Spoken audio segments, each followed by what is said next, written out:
Views expressed on this program are those of the hosts, guests, and callers, and are not necessarily those of this station, its management, or other advertisers. You're listening to Transformation Talk Radio.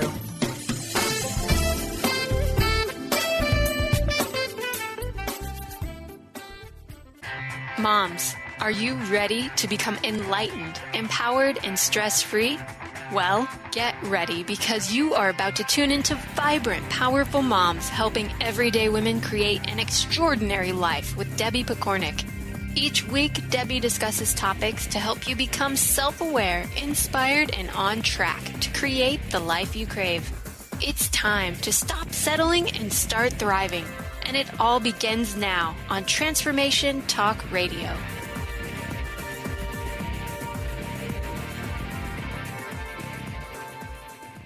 Welcome to the Vibrant Powerful Mom Show. I'm your host, Debbie Pokornik, and my mission is to help you tune in to your vibrant, powerful self so that you can fully enjoy the life you've come here to live, and by doing so, help the whole planet shift to a more peaceful and loving way of being. My guest today is a beautiful young woman named Courtney Feldman, who has a consulting company called High Style Impression Management. So they offer services in key areas related to conveying a lasting positive impression. Things like professional presence, podium protocol, presentation skills, confidence, social skills, and so on. Courtney is an internationally certified impression management mentor and master certified civility trainer. She has an honors degree from the Asper School of Business here at the University of Manitoba. She coaches student ambassadors. She sits on the board of directors for her community center and works alongside nonprofit organizations through the Fast Pitch program with the Winnipeg Foundation. Courtney is also a mother to 3 young kids. And today, she's here to teach us about confidence and to share some tips on how to project a poised yet fearless presence when you're walking into a play date or the boardroom. Courtney, welcome to the Vibrant Powerful Mom Show. Thank you. You know, 2 of the things that struck me when we met several months ago, and then again when I was looking at your bio here, are number 1, that you seem to have a lot going on at any given time. And number 2, that despite this, you still seem to find the time to look after yourself, to give back to your community, to run a business, and to be an involved mom. So I thought maybe we could just start there. Like, were you born able to do this? Or how did you get to that point in your life where you could do all these things and still create a life that you love? Well, it's one of those things we all wish we could have a couple extra hours every day to get it all done. But to say I was born like that, you know what? I would say if I look back into how I became where I am today, it was largely influenced by my mentor at the time, my mother. Always committed herself to both profession, home, and to the community. So it was, I'm not surprised I find myself in these shoes now, growing up the way I did with the mentor that I had. Right. Yeah, those role models are so critical, the things that they teach us. Absolutely. So to me, confidence is a major pillar to living a vibrant, powerful life. So I think we should dive into why you think it's important for moms to make projecting confidence a priority. I think becoming a mother it's a life-changing moment, and it's this life of serving. When you're at home, you're serving your family. You want the very best for them. You're constantly worried all the time and looking for that next opportunity for your child. You're serving professionally in the work, your customers, your clients, your organization. And it's hard. It's hard always having that focus and serving others. So if we can boost our internal self-confidence, I think that can help the transition. It can help you feel good on the inside, and it can help you push forward those objectives in the workplace, push forward through on those hard days, and to enjoy those good days too at home. Right. Absolutely. I think that it is so easy for us to get so caught up in all of those things and then to allow that stress to show through because everybody else always looks so calm and composed. Well, except for the person flipping out in the corner. We know they're flipping out, but other people can look so calm and composed. And really on the inside, they're going crazy. They're thinking, oh, I don't know if I can do this. Or they're thinking about the fight they had that morning with their spouse or their child or but they look composed. So I'm so excited that that's what we're going to talk about today because I think that there is such a big and strong connection between living that vibrant, powerful life and tuning in to that confident piece of yourself. So cool. So maybe we should first, though, before we jump into this spectacular handout that you've created, why don't we talk about some common challenges to being self-confident and how a person might overcome these roadblocks? I think it's hard because you challenge yourself internally. We set expectations, or we tell ourselves we need to be X, Y, and Z, or do A, B, and C. And so internally, the story and the message that we're telling ourselves can inevitably put a roadblock in front of in our own journey to self-confidence or boosting our own self-confidence. But it's also this social pressure. There's online, always looking, and although we may not be telling ourselves, we're comparing to other pictures. Oh, they live such the perfect life, or how does she always look so good, or look at the success of this individual. Although we may not consciously be comparing, just being aware of this sense of awareness that social media has brought to our lives, I think that can also bring a roadblock or a stumbling block, a challenge to our own self-confidence. It begin to question, well, what are we doing wrong? Could we be doing something different? And I think those are major roadblocks to your self-confidence. Oh, absolutely. In my book, Standing in Your Power, I talk about that kind of trap we fall into with comparison. And one of the problems is we're comparing how we feel on the inside to how someone looks on the outside. Right. And I mean, that's what we were just talking about a moment ago, that a person can look really composed and look like they have it all together when truly they don't.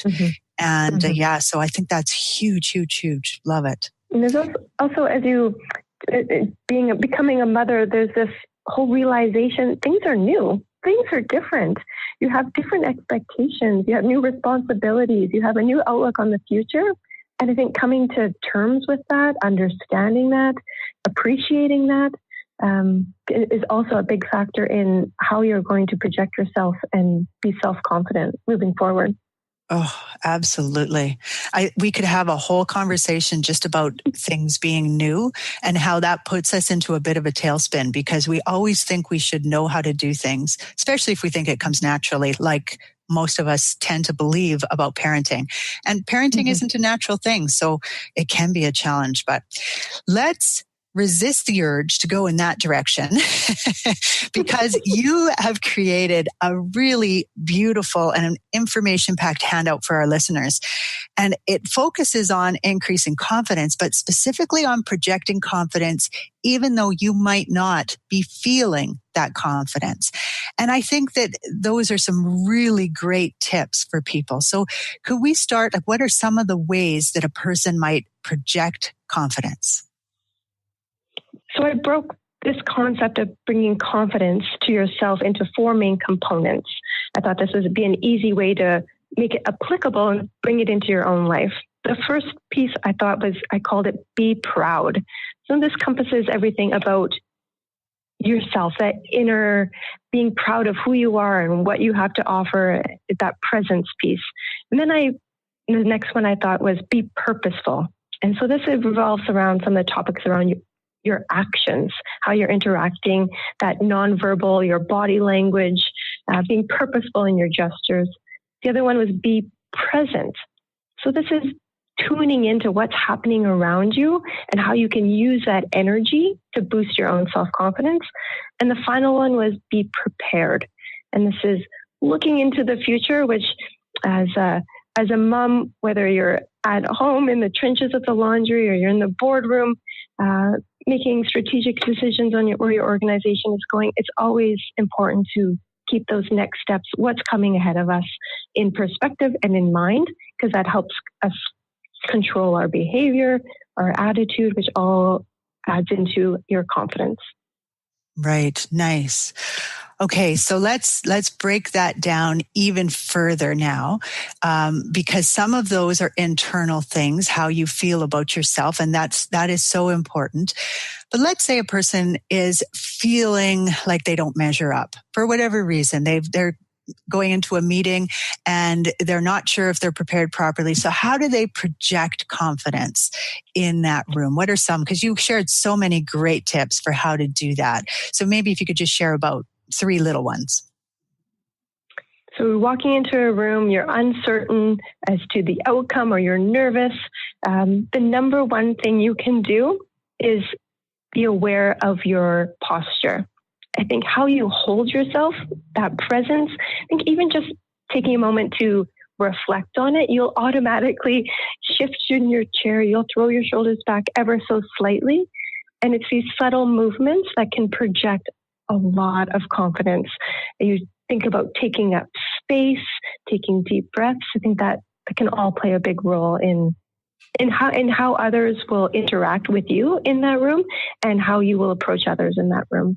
Yes. And 2 of your tips are really jumping to mind as you're saying that, because I'm picturing, how you said walking into a boardroom or a play date. So my brain, being a contraire that I am, right away goes to, you're walking into this play date and you're feeling maybe you don't know any of the moms there, or your child bit another child the last time you were there. So you're not sure how you'll be received, and it's windy out and you're carrying your toddler and you've got the diaper bag on your other shoulder and your hair's across your face.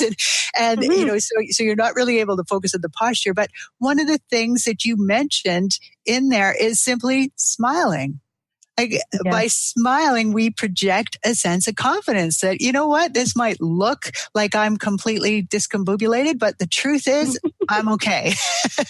Absolutely. That smile and accompanying that smile with a look in the eye, if you can grab somebody's attention, walking by them in the hallway at the school, and just a smile and a look in the eye, it projects confidence from your part, but it also opens up that road to communication, and it makes the other person feel welcome and comfortable, which again makes you look confident in your actions. Yes. And that brings me then to the other piece that jumped to mind when you were sharing that story, because I can see myself doing this. And I think a lot of moms nowadays might. Let's say you arrived let's go back to the board meeting idea. You go into this meeting and you're feeling, okay, you're trying to project confidence. And so you sit down in your chair and your posture is okay. And you maybe look around, and then what do? You pull out your phone because there's, 3 minutes before it starts, and you go inwards into your phone, which isn't that critical that you see what's come in. Can you talk just a little bit about that, about what's happening there and how it affects your confidence, how it's portraying your confidence? Or lack of? We all do. I do it too. It's our default. You have a couple minutes. Oh, let's just check the news feed, see what's happening. But what message is that sending out to those in the room with you or those walking by? It's a message of closed. You're looking down. Your body posture is facing down. But take a moment. Try next time. I challenge the listeners out there to try next time while they're waiting for their kids' swimming lessons to end or for a meeting to start. Instead of going to the phone, look up around the room and who's there, what's happening, engage in a conversation. It can be just as simple as a smile and a hi, how are you? And see where that goes. And then you feed off that energy of the people in the room. Or, even sometimes for some, it's even scarier. Just take a moment and be with your own thoughts. And so often we don't take time to reflect on our day or where it's going, because we immediately throw our nose into our phone and to see what emails come in or what messages we've received or what's in the news feed. Just to take time with your thoughts. I think you'd be amazed at what that little bit of self-reflection can do. Absolutely. And I think that often that is an avoidance tactic. We do it as a way to get comfortable. The same way that if you saw your girlfriend sitting there, you would go sit beside her rather than sit by someone you don't know, because you know you can have a conversation. Maybe not with, I don't mean to say a girlfriend, but someone who you know a little bit better. You look for comfort in that, right? And that's fine to comfort yourself that way. But the phone has become a way to avoid. And so I really love that tip.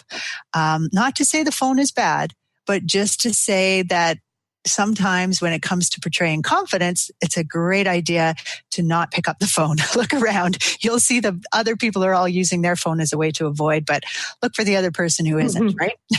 Exactly. Yeah. And just pick up conversation. They're living their life too. They have friends, they have family, they have weekends, they have special projects, they have volunteer, extracurricular. It doesn't matter where the conversation may go as long as it's appropriate, but engage with the people around you.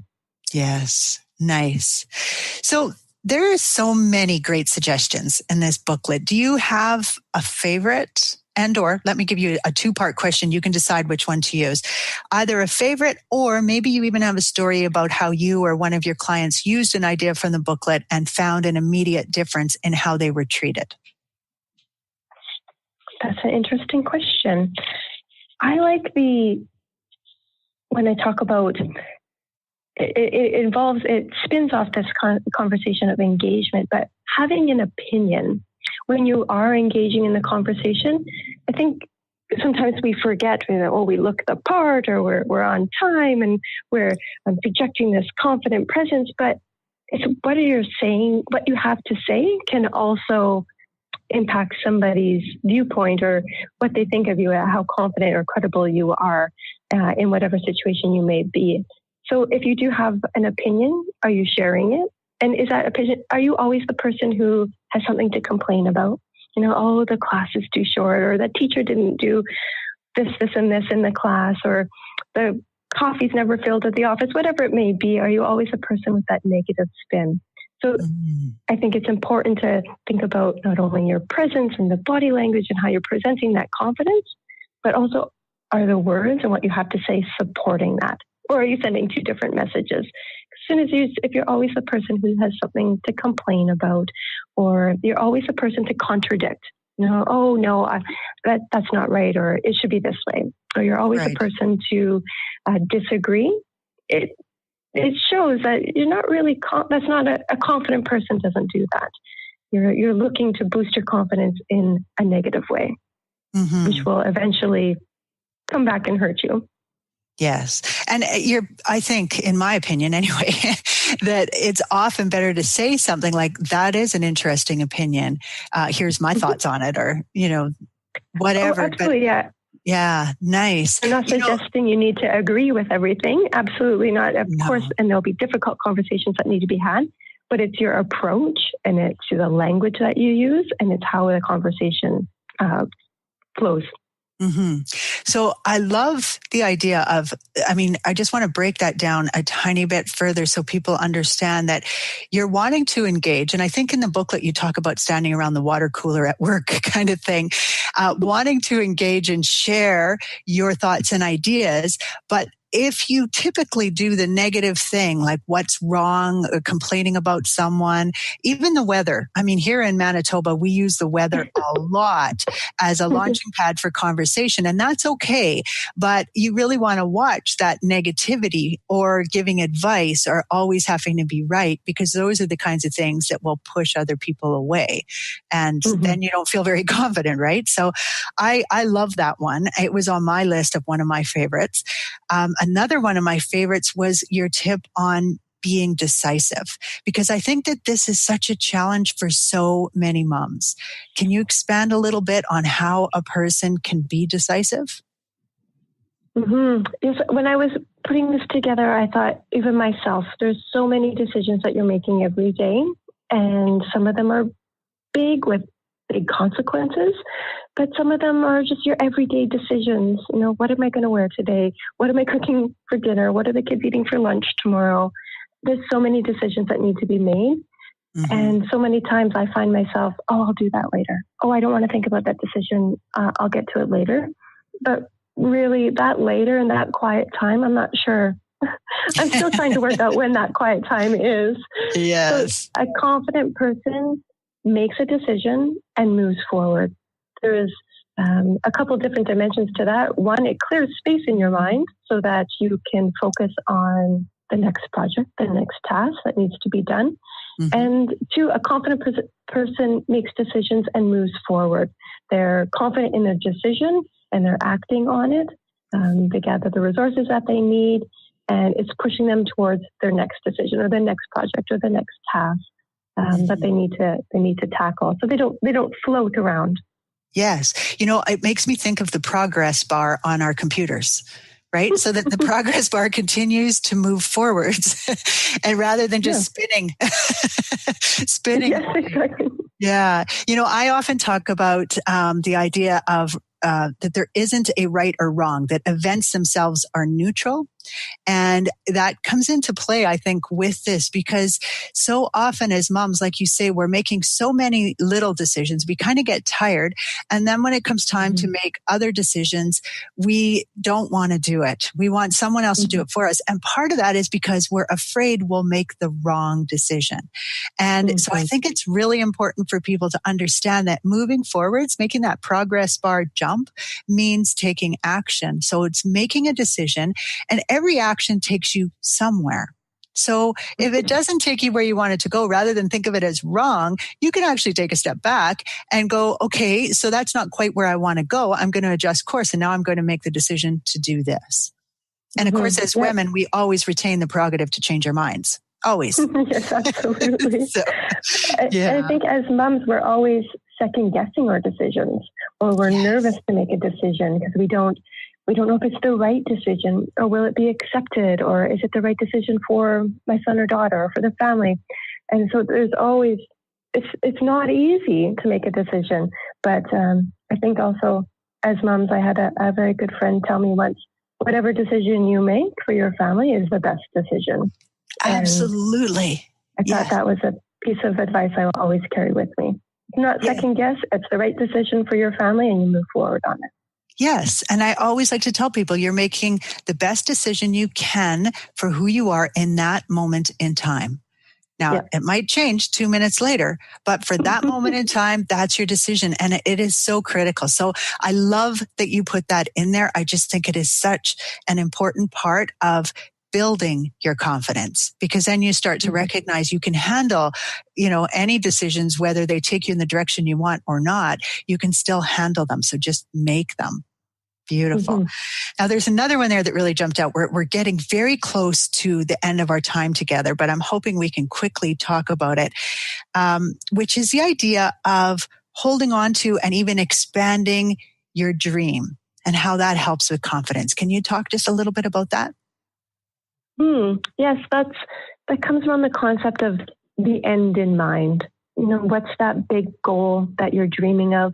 And I always encourage people to dream big. If you had no limitations on resources and time, what would you do? Where would you go with your life? What decisions would you make? And to have that dream in mind really can help boost your confidence in that you have a path to follow. As you said, you're making decisions and you're going along that path. And sometimes we take a little detour here or there. But if you have this big dream, this concept of this end in mind, you have motivation, you're moving forward, and that can boost your confidence in your actions. You'll be more deliberate in your move, not your body movement, but where you're moving forward. Absolutely. Yes. Oh, I love that, because I think as moms, especially, we can get so caught up in the little mundane tasks that don't even provide a reward, right? Like you get up, you clean the kitchen, and then you make a meal for your kids and the kitchen's a mess again. And it's like, you have to do these tasks because people will notice if you don't do them.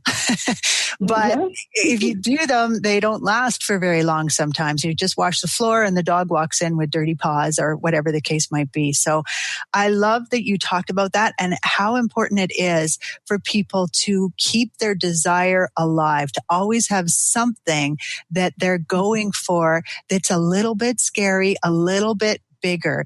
And it doesn't mean you have to be signing up for courses and everything right now, but just dreaming about it. permission to dream. Absolutely. Yeah. Absolutely. Nice. So you can download a copy of Courtney's confidence guide from her website, which is highstyleimage.com. And then if you put a /confident mom, all one word on the end of it, you will get led right to that download. And of course, as you can tell just from our conversation, it's loaded with tips that will help you to live confidently wherever you are in life. So it is well worth getting that download. And of course, you can find out more about Courtney at highstyleimage.com. I will put the link for that on the blog that is connected to that interview, as well as on the Transformation Talk Radio page connected to that interview. Courtney, it has been such a treat having you on the Vibrant Powerful Mom Show.